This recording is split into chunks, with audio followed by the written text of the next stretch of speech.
What's up, folks? So today I'm going to go over some portrait Photoshop tips to make your portraits look a little bit better and stand out more. As you can see, this is the original photo, and then this is the one that's finished. Now, these are all the layers and stuff I've had, but I'm going to start kind of over and try to remember what I did. Maybe not everything, but I'm going to go over, and I can't remember everything, but I'm going to go over exactly what I did basically to get that effect, and then switch back and forth to show. So the first thing that is really important is giving this a little bit more clarity. You see it's kind of blurry. It's not really as sharp as I want it to be. So what I'm going to do first is duplicate this layer, and then I'm going to go to filter, other, and high pass. Now what we want to do is set it to where you could barely see. This will bring out the detail in the portraits here. So the less it is, the less definition you can see here. So I always kind of put it around 5, and then that'll bring it out a little bit more. We'll hit OK. Now it'll give us this whole gray image. So what we want to do is change the layer mode, and I usually kind of either do it in between overlay or vivid light, and you can see the difference here. Vivid light kind of brings out the contrast a little bit more. So let's go to vivid light. And you could tell that brought out a little bit more definition because of the high pass. If we take this off, we can see it's blurry. Put it back on, it has a little bit more definition. So that's one of the first things that I like to do. The second thing is to create some curves layers, and we're going to start messing with the tones a little bit here.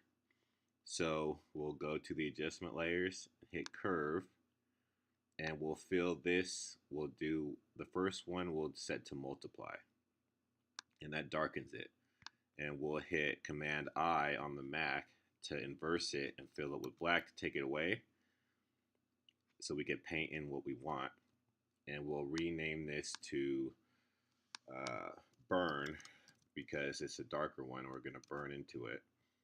We'll make another layer, curves layer, and we'll make this one lighter to do the highlight. So we'll go to screen, and you can see all the highlights here.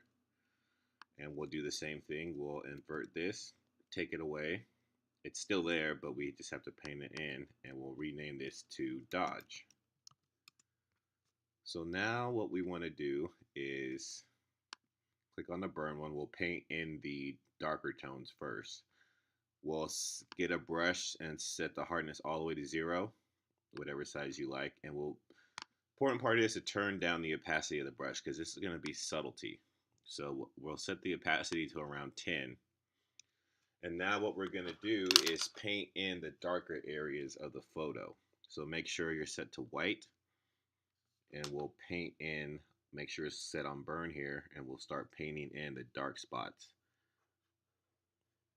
of the photo. I mean, you're not going to really notice it now, but trust me, you will. So if you have facial hair, or the subject has facial hair, the burn really darkens it up a bit, but only do around the dark spots of the photo that you want.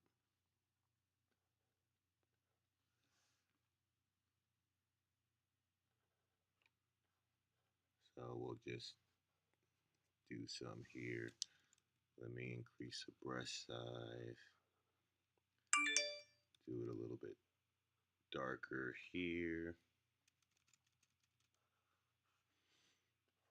And I think we got it all there. Okay. And now we'll go to the dodge and paint over the highlights that we want. So do the highlights here around the ear. We'll do the highlights here around the neck, around the face here. A little bit in the cape. We'll do the highlights on the S. Okay. Now it didn't look like it did much, but look, if you turn these off, you could tell that it brought out some more of the tones. So And we'll go back to our original image. If we turn everything off, we have this. Put everything back on, we have a little bit more. So that's one of the other things that I like to do. Now to give it more of like a, let's see, what did I do here after that? A color lookup. Which one did I use? Kodak. So these are already built into your Photoshop. So we'll go to color lookup and we'll look for a filter, whichever one you like. I use the Kodak one. I didn't use that color. That one's too. So I think I used this one. Which one did I use? Yeah, 5218. And that kind of darkened it up a little bit. And let's see, what did I do next? Brightness, contrast. I kind of, I lowered the brightness a little bit in the photo here. Yep. And so pretty much everything other than this, it's all how you want the colors of the photo to look. One of the things that I like to do is use a photo filter, and that'll give color on the whole image. So if you want to warm it up, you could do a warming filter. If you want to cool it down, which is just, blues and yellows, you could do that. And there's all different types of colors here to change the appearance of your photo. But I'm doing a warm filter. And then to make it have a little bit more of a cinematic tone, I use a gradient overlay. And we want to pick something that's kind of neutral. So like this one, or it's really up to your own taste there. But we'll pick, let's pick this one. And then what we're going to do is just lower the opacity to around 30 or so. And it kind of brings out a little bit more of like a cinematic type of tone to it. So you can see here, taking on off, it kind of gives it more of that little vibe there of it being more cinematic.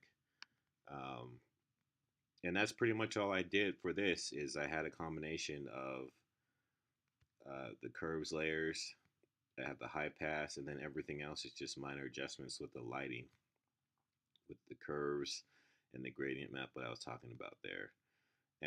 Another thing too is you could select the highlights of the photo by going to channels, and if you hit command over the RGB, it'll just select the highlights of the photo. And then you go back to layers, we'll copy, and then we'll paste, and it'll put it on a new layer, and it just pastes the highlights.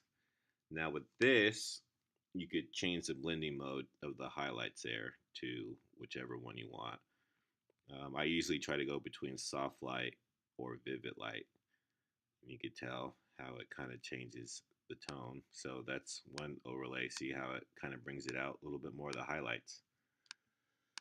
And then you just lower the opacity on that a little to blend it in. But that's pretty much all I do when I work with portraits. Is the very first things I'll do off the bat are these three key things here. Copy the layer, make a high pass filter to bring out some more detail, and then I'll do the curves layers and dodge and burn them to bring out the different tones. See? And that's the three things that I start off with right away, and everything else is just adding the different colors and maybe doing what I just did with the channels and doing the highlights. Any questions you have after this, just leave them in the comments and I'll do my best to answer them all. But pretty much that is what I start off with doing portraits.